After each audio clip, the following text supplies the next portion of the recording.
Hello friends, this video is going to be a little bit different from the guide that I've been working on and releasing, where originally I was going to wait till the guide was completely done and then do some replay analyses to show how the guide applied to those games.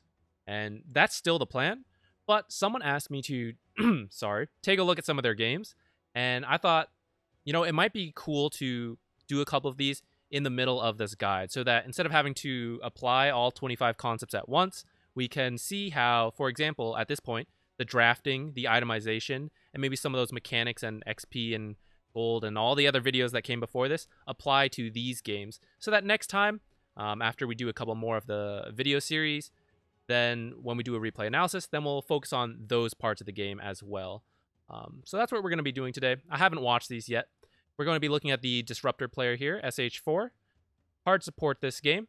It looks like they win this game, and then we have a second game we might take a look at in this video, might break it up. I want to find the pick order right now. So first, let's apply some of that draft order stuff I was talking about. So here's our pick order. So it looks like we have a hard support pick Disruptor first. Happy with that. Followed by, or at the same time, an Ogre Magi pick. I wouldn't really think anything of that. It's not really like a counter pick in either way, so it's fine. Probably an Ogre 5. Could be a 4 and possibly a Core, but it's just the first pick. Then it would be Earthshaker for our team, Pudge for their team. I'd be feeling decent at that point. Pudge is most likely a 4 position, so this is probably a 5 position Ogre. And if it's not a 4 position Pudge, then I'm probably feeling even better because Pudge is just not a good hero right now, unfortunately. He's in a pretty rough spot. I'm thinking, when I see this and I think he's a 4, I'm thinking I want the ward in my lane, because if I can see his hook, then the lane is practically won. Like, what else does he do? Next we got our Batrider pick for our team, and then a Pango pick for us. So now we know the Pango and Pudge lane. This is actually pretty funny. I don't know if I said it in the video when I was talking about matchups, but my example of a weak lane, one of them was actually specifically Pangolier and Pudge. So, in theory, this should be a really weak lane that we want to possibly abuse depending who our carry ends up picking, which, if we take a look at that, we end up with a Lifestealer for the 4th pick, and they pick Tinker, which I think is a pretty big mistake. If you're going to pick Tinker at all, I think it needs to be last pick. Tinker, also not a good hero at this time. So I'm feeling pretty good. Pudge and Tinker, both not very good right now. So Tinker's going to get counterpicked, and we can see right here the 10th pick. Let's just go into it. The 10th pick is Storm and Jug. So as a draft overall, Storm heavily counters Tinker, and like these heroes don't do that much to Storm. He's a very mobile hero, and like he can just keep his distance from Ogre. This stun is very difficult to just get on top of Storm without a Blink Dagger. And Pudge, like the Pudge hook is slow. Ult is a pain, but like, I mean, just don't zip near this guy and it should be okay. So Storm should be a very free hero this game, in my opinion. Juggernaut also, I didn't mention him, but he's not a huge risk to Storm, at least not until like he has a Basher and a lot of items, because anytime he gets ulted, he just zips away. If he tries to spin on top of him, he just zips away. So unless he gets crowd controlled, I don't see how this guy dies too easily. So I would be imagining this guy is kind of my game winner. Now, Lifestealer as a carry, it's annoying whenever anyone can ult through his immunity, but the others are not the biggest deal with his spell immunity. I feel like Tinker is a bit annoying to get to, but that's what the Storm is for. So really, this guy is looking to... Well, let me switch it the other way. Storm Spirit is looking to kill Tinker and then handle the rest of the team. And in that meantime, we want Lifestealer to either go with Storm infested and kill this guy, or he can be maybe in one of these guys and you just pick someone off while he is handling the Tinker on his own. My guess this game is we are looking to cancel the ult, either with our long-range glimpse or maybe with our ultimate to silence. We are looking to maybe trap one of these guys before they can ult, or spin in Jug's case.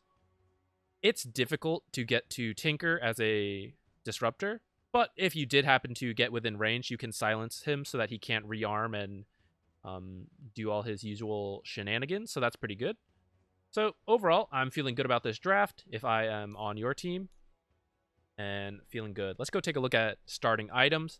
If we go over that mental checklist that I just released, or I haven't released yet, I finished recording just now and we're recording this, but you're going to see that itemization video first. Tangos, you better have some. I will quit this replay if you don't. Sentries, you don't really need sentries against these guys. A salve,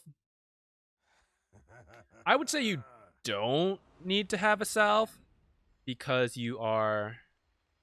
Oh, spoiler, we get to see the items. So yeah, I'm pretty happy with this. You have your tangos. Are you going to share them with... Okay, hopefully you share them with him. I'm going to guess you are. This is ancient, so I would expect people to. The ward, I'm happy with that. That's for Pudge. And I hope you know that's for Pudge and you're not just having it. So we're going to see if you do this. Pudge, like, where does Pudge hook from? He's going to hook from here. He's going to hook from maybe over here. Your ward should probably go right around... I would probably put it here. The reason I'm putting it here is because I want to see into this little tree spot. I want to see all along here and over here. Like, say we end up playing in the lane here and I want to see Pudge here. If Pudge wants to stand on this side, there's not really a ward spot we could use to see that. Just, like, that's just how these trees are. So, really, we want the ward over here so that we can see back here. If we had put it here, like, that would block this part of the tree and we couldn't see him standing here. And like this tree might even cut off some of the vision here. So we really want it to be far enough here that we can see all along here so that we can feel very safe standing here. So that we can see him. And even if we're here, we could possibly dodge it. Or if we see him here, we go stand on this side. And if we don't see him here, then we know it's safe to be on the side and we would stand here and we would dodge him in case he's on this side. Now, let's see. What else did you have? Clarity's fine. Fairy Fire is a little weird to me. I don't think you need this 2 damage, and I don't think you're really going to be, like, baiting them with the damage. But, like, it could work. If you want to play really aggressive, like, I don't mind it. 4 mangoes feels a little excessive. Of all heroes that can do it, Disruptor is good for it, because Disruptor does want to really abuse that early game. And like we just talked about, this is a weak lane. So I'm kind of okay with it. Like, I'm mostly okay with it. Like, I wouldn't complain if I saw this, but I'm trying to think of, like, could it be better? And I'm going to cut right here. We're going to go to an Excel screen real quick. So hold on. Okay, so here we are real quick in Excel. This is your current starting items. And I just want to point out, so the amount of total mana you could get is 440, you get a Clarity 180, and that's that. Now, I was thinking, what if you did this instead? What if you got a Sage's Mask? We said you could skip a salve this game, so you could still get 2 mangoes and your Clarity, but you would have a Sage's Mask, which would benefit you in the long term, because even though your team... Even though Lifestealer does not necessarily need a lot of mana, like, it's always nice to give him some mana, but you had a Storm Spirit on your team, you had a Bat Rider and an Earthshaker, they would all love having some aura mana regen, so I would be very happy to see you build a Basilius this game, and I know you didn't because I saw the final items while we were looking at the overview page, but I think a Basilius would have been really nice for your team. So potentially, since we're thinking about building the Basilius later, it's like, okay, well, can I get some value out of a long-term mana item like we just discussed in the last video? And I think you might be able to get away with it, where the tangos are all you need for the HP regen, so we're happy with all our prerequisites now.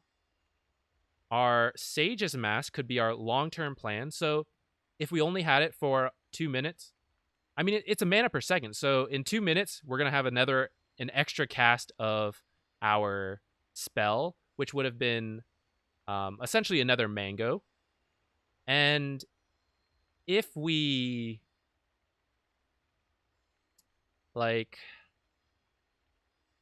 really needed the 4th mango, then we could probably just buy another one on the way and send it to us as soon as the game started.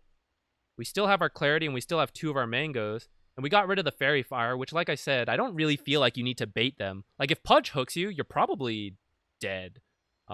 Just because Hook does a lot, and then they have a Rot, and then if he, Tango, Q's on top of you, depending where you get hooked, you're probably just dead. And I don't think a Fairy Fire would necessarily change that if they play it correctly. Whereas I feel like if you keep your distance and just keep harassing with the Q, I really like the idea of just getting a lot more value from the Sage's Mask. Like, I feel you could get away with that this game. And all you would sacrifice is this Fairy Fire and 2 mangoes. And I think the 2 mangoes you still have should carry you over until the Sage's Mask starts to kick in, and until your, say you buy a 3rd or 4th mango in your courier, until that makes its way over. Okay, we're back to the game. Let us get going. We're going to speed up a bit. There you go, giving over tangos. Generally, you want to do that in the draft screen because look where you are now. The game starts at 115 and then goes backwards. You see where your Lifestealer is right now? You have 295 movement speed. Lifestealer left essentially when the game started. He has 325. He got here first, so it's good that he made it here. But like, see how where you are now. It's going to take you a lot longer to get over here, and you really want to place the ward before Pudge gets here, or any of the offlaner gets here. You don't want them to know you have a ward here. So if you knew you were going to stall out for whatever reason, or because just Lifestealer is a faster hero, you could have even given him the ward and asked him to plant it here. Or you have to be ready to just leave the lane right away and head over. So, I mean, I know sometimes stuff happens and you're not able to be at the screen right away or doing something or whatever. But as much as possible, I recommend trying to get out immediately. That's going to be in the video. Like, we haven't technically covered actually playing the game yet, but this is kind of a sneak peek into what we're going to see there. I want to show how these come into play, and then that might be it. So see, you used your Q early, which is great. You're supposed to. And this is where your Sage's Mask would already be kicking in. It would already start regenerating your mana. And notice we haven't used any of our mangoes yet. So let's actually go back to the time when you cast it. You cast this at just before the game began, 3 seconds. So essentially, at the 2-minute mark, that represents when the Sage's Mask would have just about regenerated a little bit more than what 1 mango is worth. So if at the 2-minute mark you have not used all of these mangoes, we will know that you could have squeezed in this Sage's Mask build.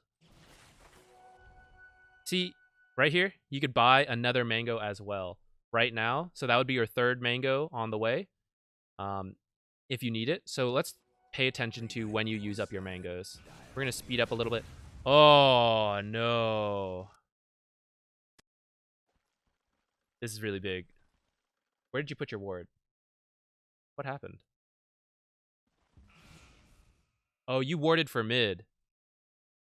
Okay, see, I don't like that.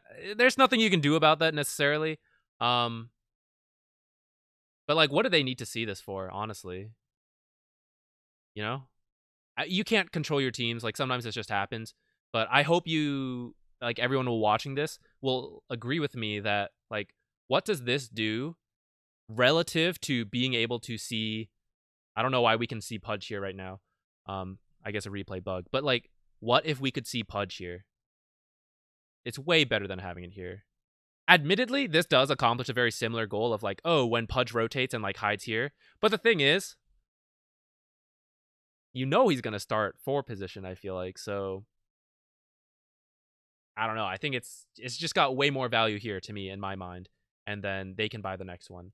But I hope, given that this is the case, I hope you will buy the next ward as soon as it's available and then place it, like, here. Now, alternatively, if you didn't buy that other mango, you could complete a Ring of Basilius pretty soon here coming up. And we still haven't used any of our mangoes. And a Ring of Basilius is a 1.4 regen for you. Let's just focus on you and not the aura part of it. So then it would only be about, like, Oh god, math on the fly. 80 seconds roughly per mango. So let's see how that might play in. Let's go back to your perspective. Oh, so this is what I was going. Oh no. This is super bad. Almost. This is a sneak peek into what's going to come up in the future video. Never, ever allow the wave to walk under your tower in the very first beginning. Right now. Oh, this is a bug. I don't think you've used your clarity yet. Right now, as soon as you see that he blocked this. Well, first of all, I would have wanted you to stand a little further out, but that is a bit scary because you don't know where Pudge is. So as soon as you see that these creeps and these creeps are probably going to meet around here, you need to come stand here and not allow these creeps to walk in here. You just have to take some damage. Watch how fast this lane is going to push. It is 31 seconds right now. How soon will this lane move forward now that these creeps have entered the tower? They should, theoretically, indefinitely just stand here. About 15 seconds, their entire creep wave is dead, and none of your creeps have died. Which means, looking at where these creeps are, your creeps, assuming they don't just chase these guys around for a bit, are going to meet the enemy creeps around here, and the lane is not going to move for about... Well, it's going to move, and it's going to move in their direction, depending how much they control the wave and auto-attack, but I would guess it's probably going to take several minutes before you see the lane in this area again. But let us see what happens back at your perspective. The reason this is really bad is because we identified this as a weak lane. They should not be able to get experience. They should have a very tough time up here. You should... Did we see... Let's go back, actually. I'm looking for Pudge. I don't know if you knew that he went mid. Thanks. Is that Pudge there? Did I miss him? Did you see that? Okay, you see Pudge here. I didn't notice that the first time we were watching that. That means immediately you should come stand here as the lane starts. You're just going to stand here because the creeps won't aggro to you. And the second you see this guy right here, when you see him here, you would just Q him and attack. His items are not that big of a deal. He won't really kill you. You saw Pudge top. You know Pudge isn't going to be down here. You both tangle up, and you just fight him here for a bit. If you get close to dying, you can back up if you need to. But, I mean, you even have a Fairy Fire. So you have 53 damage. He has 54. You have slightly less armor. But, again, you're the support, and you would be about trading equally with an offlaner up here, while the creeps meet somewhere down here. The benefit of you being up here as well is that you would see that he is... trying to block his creeps, but not that well, and that would help your friend judge how much he should block his creeps, which would have prevented it from being under tower here. And then you would be zoning Pango up here, hopefully, and if he just trades with you here, he is not at this creep wave, so Lifestealer should be totally fine controlling this creep wave. He should not allow the creep wave to move at all, while you continue to fight Pango, and Pango will either fight you to the death, where I think you come out on top, between Thunderstrike and this Fairy Fire, even though he still has Swashbuckle. But, like, it's fine if he uses Swashbuckle, because he is not that much faster than you, so you'll be able to walk away if you get, like, close to death, and he's used Swashbuckle. I would leave at around half health if he hasn't used Swashbuckle yet. And if you see Pudge, that would also be a reason to leave. But the point is, this is exactly what should have been happening in a strong versus weak lane. And the fact that we knew Pango is by himself because we saw Pudge up here. I mean, I haven't covered this in the video yet. That's why this is one reason why I didn't want to do the replay. So this really is a sneak peek at what you're going to cover. You're going to hear me say this exact same thing in a bit. But I would already consider this a lost lane for what I just saw, like, in the next minute. The fact that all of that happened. Pango should, like, not be allowed to level up or get any experience until Pudge returns to this lane. I know that sounds harsh, but, like, really, this guy is a weak laner and he's by himself. And what should have been controlling the lane and bullying him out ended up being that we shove our own wave directly into their side. So it's like the exact opposite of what we would have wanted to happen.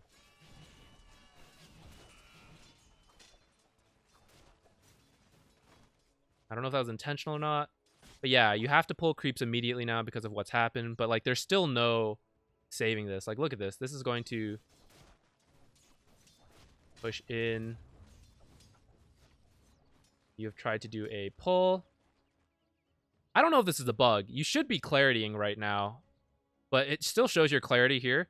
This would be the time to clarity if you have or have not used it at this point. But even if you had the Sage's Mask, I think it would be okay to use it. And I'm going to point it out again. We have 30 more seconds, and you have not used a single mango. So I think a Sage's Mask build here would have been really good. And you could even buy the Basilius at this point as well. And you would still have 2 mangoes. Oh, there we go. Now you use your clarity. Okay. So I'm okay with you using your clarity now. I would say, let's pay attention to when you actually went to go pull. You left to go pull at 104. If you pop your clarity right now, you would actually be like almost done by the time you ended up. You like 20 seconds have passed since you could have used the clarity and when you did use it. So you would already be done, like almost be done using the clarity. And so did he cancel it right there? He did. So you would have actually gotten all the value that you needed out of your clarity by the time they came and canceled it. If you had used it as soon as you walked away. And then what happened to the lane while I was looking at you there? This is bad again. This is like back under tower. What he should have done is either tank it here, or he should have ran it around back here and either meet these creeps here, or these get by and he meets the next creep wave here. That's kind of high level. I don't think ancient players know to do that. So I don't like expect you to know to do that. But that's what I'm thinking. Here we go. Here's that 2-minute mark we talked about. We've got all our mangoes still. Where the whole point of having these mangoes was probably to use them all within the first like minute and literally spam out Q starting like here. Like you saw him, use him once at the rune. Next you would stand here. You use it again on him. You keep fighting him. If it lasts for more than like 18 seconds somehow, I think you would have stopped fighting him at that point. Because I think either Pudge would have gotten here, or you get to half and he still has Swashbuckle, so it's time for you to leave so he can't kill you. But you just like tango and see where he goes.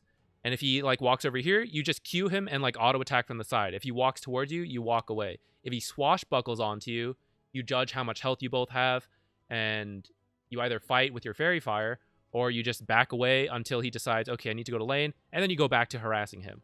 And then you spam your Q off cooldown. But instead, like, because the lane got pushed and you had nothing to do, you're now in this situation where you haven't used any of these mangoes, and it is a rough time. I honestly, like, don't necessarily feel like I need to watch the rest. I feel like so much improvement would have happened in the first 2 minutes. I don't want that to come off too harsh, but I just, like, part of me is actually excited. Like, I think this is actually a fantastic example of how you guys still won this game quite handedly. But look how much better this lane could have gone, even in the first 2 minutes. And I think many people do not recognize that, how impactful this, like, these first 2 minutes could have been. I personally think in a very strong lane like this against these 2 weak laners, I don't think your lane should have ever moved away from here. And I think this guy could still be potentially level 1, maybe level 2. This guy definitely still level 1. And, like, you should be able to... Well, maybe you can't pull against these guys. But I just think, like... I don't think it should have rubber banded back and forth, and then these guys could have interrupted your pull. If we look at net worth, how is that? So he is at top at least. But he is quite high as well. I know even though he's on the lower half, but again, like in a weak lane, I think he should not be this high. Because he's just not meant to have a good start. And what about XP? Yeah, this is a little higher than I think they should have been. Although honestly, I'm surprised they're not higher. I guess you did deny some to the camp, which was good. Oh, actually, this is why they're not higher, because all the creeps haven't died yet. And they're about to get to that point.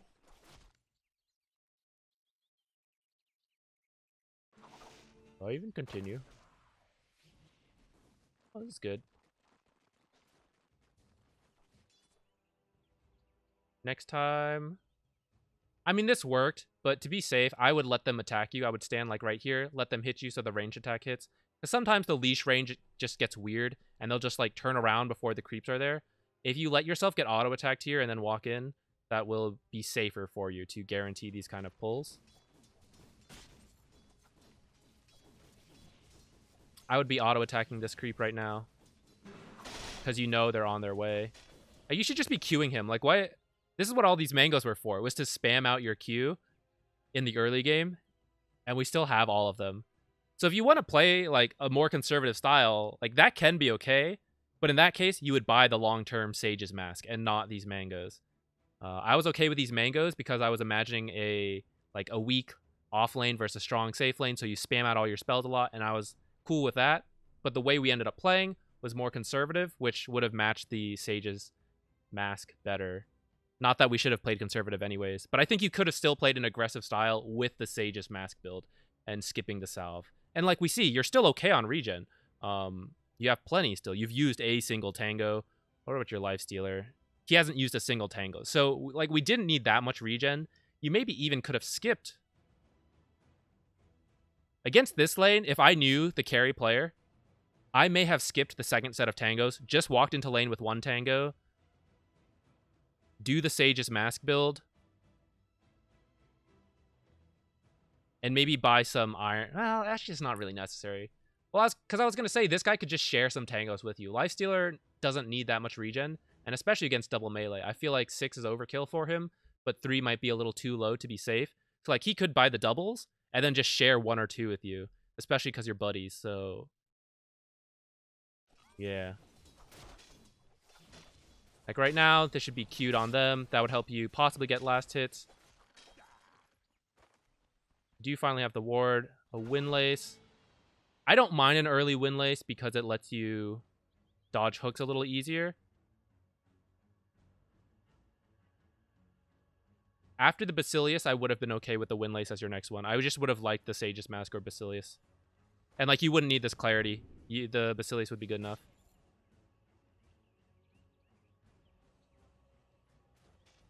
I'm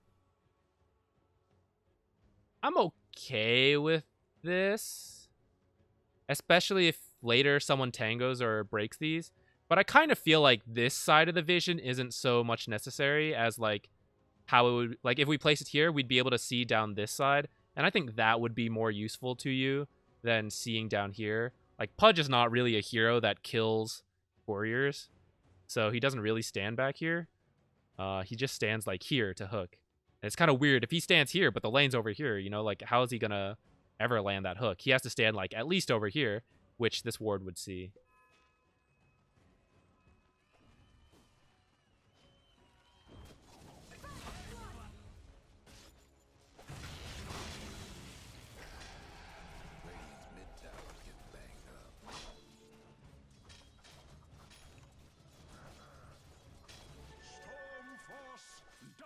Get the rune. I think you were thinking about it, but got scared. That's good enough in that case, if you at least knew. Even if you aren't able to get it, that's fine. It happens. And I'd be fairly scared too against, like, Pudge and Pango if I don't see them. But as soon as I decide, like, oh, I'm too scared to fight this guy, I would probably look to pull or stack. And I'm actually going to stop watching this replay here because I know you guys win already, and I feel like I've already mentioned, like, so much that could have gone better in this lane that I think you should focus on first before even thinking about the rest of the game. But I will, and this way we can move on to the next game without taking up too much time, even though it's still going to be long. But if we look at items, Horse, or I'm sorry, Tranquil Boots is fine. Yules, that's fine. Actually, let's look at the, what order did you buy this in? Am I okay with that? I'm kind of okay with that, but at the same time, it's only 225 gold to finish the Tranquils, and then you would be good on... Let me put it this another way. So let's say you did the Sage's Mask build, and you got a Basilius, and then you bought Tranquil Boots. Tranquil Boots will now solve all your health issues, and you'll have the Basilius to help you out on a lot of your mana issues. And now you're able to play outside a lot better without ever even needing to... Like, eventually you will buy this Yules, and I think this is a fine first item purchase. But I just think, like, you didn't need to skip this. Ring of Regen. I think you could buy it down here, and this would be okay. I feel like it would have been okay to at least buy a magic stick. It's pretty good in most games to just have one casually, especially because looking at this item build, you have empty slots. And in fact, when I saw here, I saw you had empty slots. That was one of the things I was going to comment on. There's almost no reason to have empty slots in Dota. You want to fill your slots with something, even iron branches, just because they provide value. So in this case, like Windlace, boots, okay. We have that Bassy if we do that. Then we would have a stick. That's 4 slots. The wards is another one. And then maybe you could carry a smoke ready to use. Or maybe some of your mangoes are still in your inventory, so that would be fine. And then that slot eventually gets replaced with some of your Yule's components. Or you finish the Tranquils. Which combines the Windlace and the boot slot. And then you can start... Well, actually, you would just replace that Windlace with the Windlace for the Yules, actually. So you don't necessarily get a slot there, but you get that much more movement speed, right? Instead of just boots and Tranquil, or boots and Windlace, you now have Tranquils and a Windlace. So now you can move around the map faster. So that would be optimization of your item slots. And then you get to the 4 staff, which at this point, you would still be okay. You'd have Tranquils, Bassy, Stick, Yules, Wards. And so now your 6 item slot would be this 4 staff. Pipe, I don't mind Pipe against Tinker, especially because no one else on your team is really going to buy it. Yeah, I'm okay with it overall. Yeah, I don't want to worry that much more about this game. I feel like we already covered it. So I think I will stop here, and then... Am I going to put this all in one video? Let me think about it. This might be the end of the video, guys. If it's not, we're transitioning to the next game. I think I'm just going to attach it because I think this will actually be a fairly short review. I can predict what's wrong here pretty quickly, I think. So I think we're going to spend like 10 to 15 minutes talking about that, and then we're going to spend 5 minutes looking for examples of it happening. Or maybe I'll be wrong. So this time, you're an Invoker 4. I know this is a hard support series, but a lot of stuff carries over to the 4 position. And what I'm going to talk about right now does carry over, whereas the playstyle and stuff later may not. So first of all, I like Invoker 4. I played a lot of him, but not recently. Because what I'm about to talk about is highlighting why sometimes it is important to play heroes that are in the meta, or to understand why some heroes are in the meta. And to understand why certain items are good and why they make heroes in the meta. Position 4 Invoker became popular when I think Yapzor played him at TI 9. So it was essentially 1 year ago. I think that was when it was. It was some tournament where Yapzor brought it out, I think. And other players were also giving it a shot around that time, MSS. And the thing is, this was when Side Shot was still in the game. And this is when Ring of Basilius was a way better item. It was a way different item.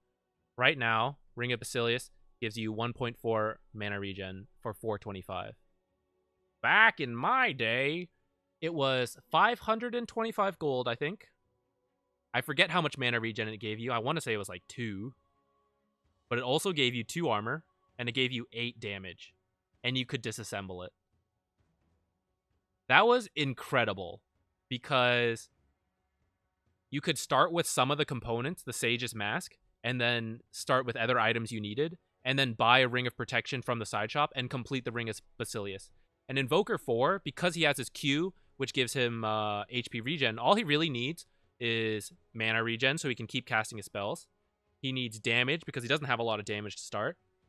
And he needs armor because he's not a very strongly armored hero. And because the armor synergizes really well with having a lot of regen naturally. You'll notice the 3 things I just listed were part of Basilius. That was why he was so good. He could just buy that item, and then if he wanted to rush urn, he could disassemble the item to build the urn, and then just build another Basilius after that if he still wanted one. When they changed Bassy, it kind of killed Invoker 4. Because now it just gives mana regen. And that was the least important part of that item for him. And And that's why you just don't see him as often. Plus the talent nerfs, like this Cold Snap talent used to be like literally twice as good, I think, where Cold Snap ended up on a 5-second cooldown. And I think it was like a minus 15-second Cold Snap cooldown talent, and now it's minus 8. And the Ghost Walk used to be minus 30, which to 24 is not a big deal. The Cold Snap is like the huge one. Like that was why he was good, was Ring of Basilius plus that Cold Snap talent. And now both of them are very bad. So I suspect you're not going to be able to have a lot of impact in lane playing Invoker 4, which is a shame because I really like this hero, but I just don't see how he has a lot of impact. And then I'm going to guess you die a lot. Like I see 11 deaths, and I'm going to guess it's to Phantom Assassin and Gyrocopter because they both do high physical damage. And like I said, he has very low armor. And in your items, I don't see any armor item besides this, which doesn't... It's 2 armor. It doesn't count. There's no armor item, and there's no Ghost Scepter. I don't fully see what this Blink Dagger does for you. And I think that if you try to blink in, she just kills you because she has BKB. He has BKB. Or she has BKB, so she daggers and jumps at you and kills you. He has BKB and Flak Shot, so he just pops that and fires, and it inadvertently kills you. If they don't kill you, she'll probably finish the job. Whereas if you had a Ghost Scepter, you would at least survive the physical damage for a bit, and if you had more armor, you'd probably still die. These guys really put out a lot of physical armor, and as a support, there's not that many armor items you could buy to protect you. Especially as Invoker this game, I really don't know. You could buy Phase Boots, I guess. That wouldn't be the best. You don't really need a Lotus Orb this game. So yeah, I think you just have to get a Ghost Scepter to survive. This is all okay. I might actually just get more points in Q because Quap, she can blink away, but you just make it more difficult to blink away if you Cold Snap her. And with more points in Quas, the Cold Snap happens more frequently, so it'll make it more difficult for her to get away, which will be really nice because your only stun is this guy. And Smoke Cloud, I guess, but yeah. Let's go into the replay. I think that's... Like, I think what we're going to see is a laning stage that doesn't go well, and then I think you're just going to get killed very easily in team fights. And I can guess all of that based on the starting items and understanding why Invoker 4 is not good right now. Which, again, I don't mean for this to come off, like, super harsh, but it's just... Ban somebody. If you want to play Invoker because you like the hero, that's fine. I like the hero a lot, you know? But you do need to recognize it's going to be hard. It's going to be so hard because this is just not as good of an item as it used to be. This starting item, kind of okay. I kind of wish... well, Brewmaster does like having mana. Again, if you're starting with a ward, you need to be moving already. You need to go, like, place this ward.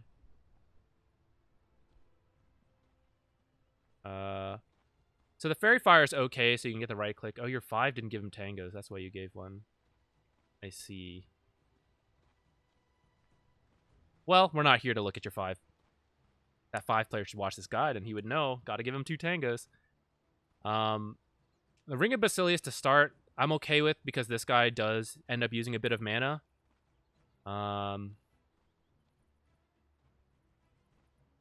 at the same time, I'm worried for you because you're against a Lich PA. She's going to dagger you a lot. You don't have a lot of armor.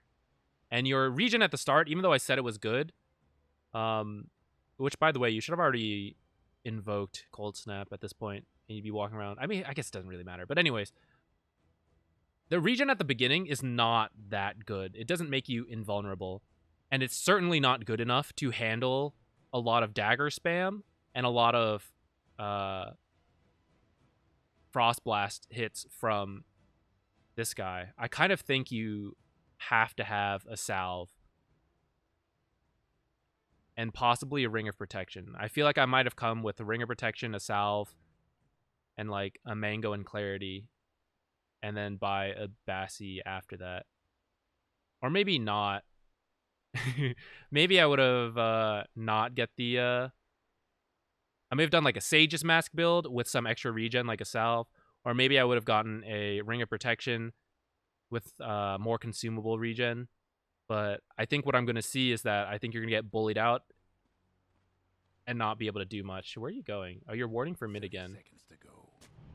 This is kind of weird, and also not how you want to ward mid.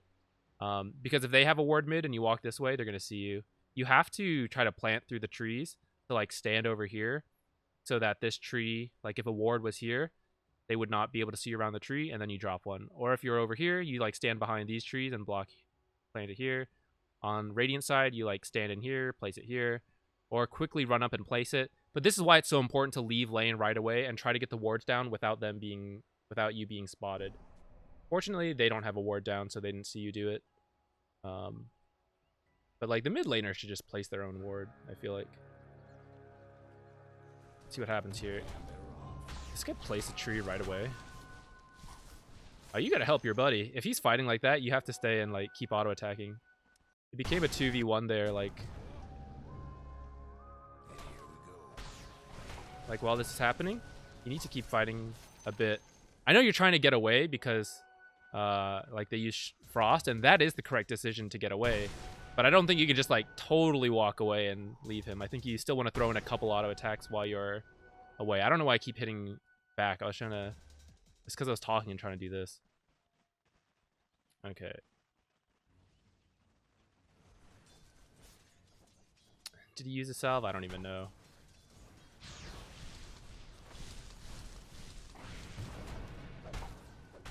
Fortunately, this guy ran out too far against you. But this is kind of what I was talking about. And let's look how long it's going to take to get back. 108. You end up having to buy more regen. Okay, so at 125, you start fighting again. So that was like 15 seconds where you were kind of doing nothing in this lane. And now you're harassing him a little bit, which is okay. But again, he'll still win a direct trade, right? The only reason he didn't keep fighting you was because Brewmaster was nearby. And like every time you're trading auto attacks, I think he's actually winning these. You have 45 damage and 2 armor. He has 54 damage and 1 armor. That's kind of close. But he still has a lot more regen, and he's fairly healthy. Plus, he has Frost Shield if you try to commit to a trade, which is better than Cold Snap. See, while you were gone, she was like bullying him. You're going to die here because you never fully regenerated, and they can just trade you down like that. Okay. And because you're coming back with the Tango, I know you're full health, but essentially, what has changed since the last time you died? You're still just going to get blasted down, I think. What's PA got? So she's not going to have as much mana to do it, but she is going to be able to heal up to full. Lich still has 2 more mangoes to just keep doing this. So I feel like what I'm about to see is the exact same thing happen. I guess you'll have a new spell, but I don't think it changes that much for this lane. For Invoker. Like, I don't think level 2...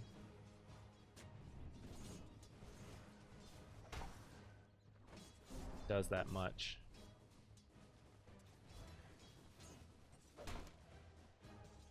Should be all on Quas anytime you're not at full health. That was definitely not going to hit. He needs to be closer, and I think you need Cinder Brew to be on him so he's slowed. This is the problem with the EMP at the start. It's like so hard to land without a good partner for it. So either someone with a stun or something. And see, like, while you're trying to Clarity in the back here, this guy's like getting 2v1 because you guys just... Like, I'm not saying you're a bad player for this, but this is like an inherent problem of Invoker. This is why he's not good right now. Like, he just can't do anything in the lane. And so, like, you have to do stuff like this, like pull, but it leaves him alone in a lane that is fairly strong.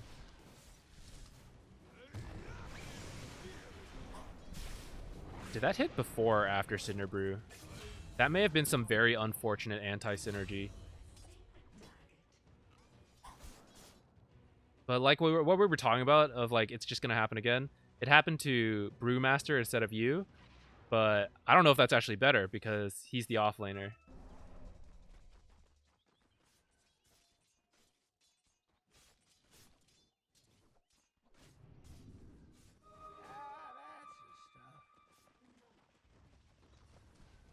I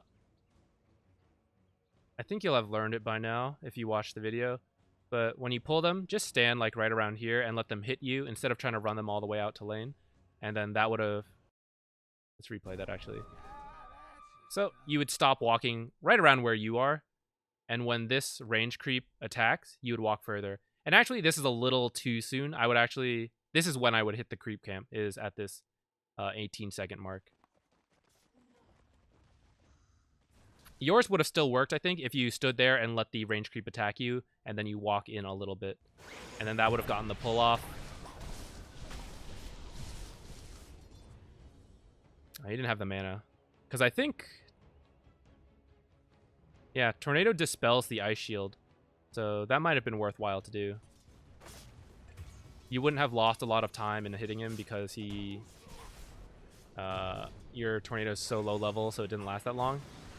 Oh, unfortunate. But you didn't have mana anyways.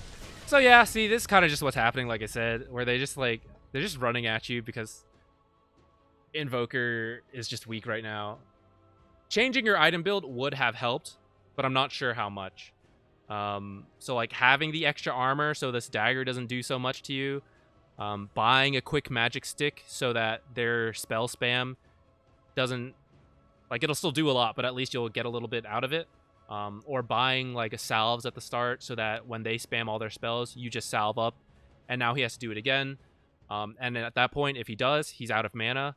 And you can now regenerate slowly or even have another salve on the way. But instead, what they wanted to do, which was to spam and slowly chip you down, was more effective than your regen.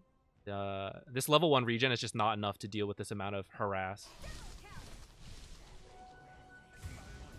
That's lucky. Yeah, I feel like we can actually stop here. Because at this point, all I really wanted to cover was drafting and early itemization and show how it affects. And I think we did get to see that. Both in this game, where starting with a Bassi... Like, you need to know when you can be greedy with the Bassi start, and I think this game was not one of them. Whether you're a 4 or a 5 or even a core, like, you need to know when you have to get too much...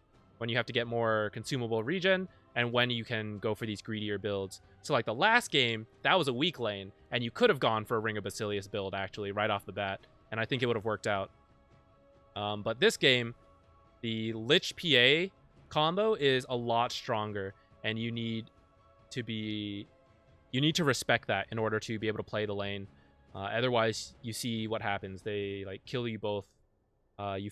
Between the two of you, I think that's 4 deaths in the bottom lane already. And that's what happens just from the starting items. Like, I think just changing the starting items, you could have at least avoided one of the deaths and maybe... Like, I still think it would be a rough lane because I just don't think Invoker's a very good... in a very good spot right now. But I think it could work. But it has to start with the right items. And in the last game, the item build was overall okay, but then you played in a... like more passive way than I think you should have. And that whole fiasco at the start, which isn't just your fault. That's it's also a carry thing, but one of you has to fix it. So it might as well be you. Because we're always just looking to improve ourselves. Granted, that time you're playing with a friend, so it wouldn't hurt to like tell him, hey, don't let that happen either. But in that case, that is something you need to fix. In that specific game, because you were the one standing up front, so you could have tanked it a bit. Whereas his fix would have been to not block it as soon. But yeah, I feel like...